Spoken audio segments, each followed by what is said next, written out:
So a couple of weeks ago, I saw a video about the toughest animal on Earth, and after doing a little bit of research on it, I am now convinced that these tiny, artificial, abnormal-looking bugs are the most important bugs on the planet. According to National Geographic, these bugs, which are called tardigrades, are microscopic, eight-legged animals that have been to outer space and will most likely survive the apocalypse. There are around 1,300 different species of them found around the world. Tardigrades are considered aquatic animals because they require a thin layer of water around their bodies to prevent dehydration. Tardigrades have been observed in all kinds of environments. They have been spotted to live in the deep sea, in volcanoes, and in sand dunes. They are known to be able to live everywhere, but freshwater mosses and lichens are the preferred habitats, hence the nickname moss piglet. Their tolerance in such extreme conditions comes from two very important factors, one of which is cryptobiosis. Cryptobiosis, according to National Geographic, is a state of inactivity triggered by a dry environment. The microanimal retracts its head and limbs, squeezes out all the water in their bodies, rolls up into a little ball, and becomes dormant. When conditions improve, they unfurl themselves and go about their business. When they are in the cryptobiosis state, they actually show no signs of life, but technically are still alive, so they're just sitting there in a ball. Cryptobiosis is great, but it can't really benefit the human technology improvement, as we can't really achieve that state. So we have to look at the other thing, which is called DSUP.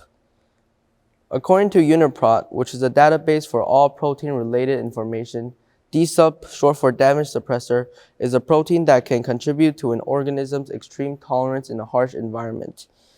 DSUP binds with their DNA and protects the DNA from damage coming from the radiation induced by X-ray or the ionizing radiation found in the soil. It can also help treatment with hydrogen peroxide be less harmful. There are even more things that the protein can do. According to a study from the Cold Spring Harbor Laboratory, their methods and tools provide enough evidence that the effects of the D-cell protein can potentially be used to lessen damage during spaceflight. Basically saying with the right tools, it might be possible to not be harmed or injured during spaceflight. According to another research conducted by the University of California, San Diego, they found that DSUP provides an explanation for the ability to protect the DNA in human cells from radiation and hydrogen peroxide. More generally, these results suggest that DSUP protects the tardigrade DNA from radiation under many different diverse conditions. For instance, the DSUP protein may contribute to surviving after extended periods in the anhydrobiotic state, or the state without water. This body of research is basically saying that not only can DSUP lessen damage during spaceflight, but it can also protect the human cells from radiation and hydrogen peroxide. It might also prolong survival in a state without water. DSUP itself, however, also has many mysteries tied with it.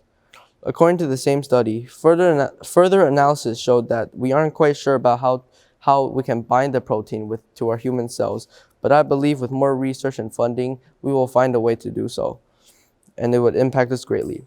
These are all the reasons why tardigrades, or water bears, are so important, as just like the plane is modeled after the bird, we might be able to take part of the tardigrade and use it to our advantage, as it will help us ranging from protecting us from radiation to protecting us in space. If we were able to bind the DSUP protein to our DNA, we will be able to survive and stay longer in more extreme and harmful environments and conditions. Thank you.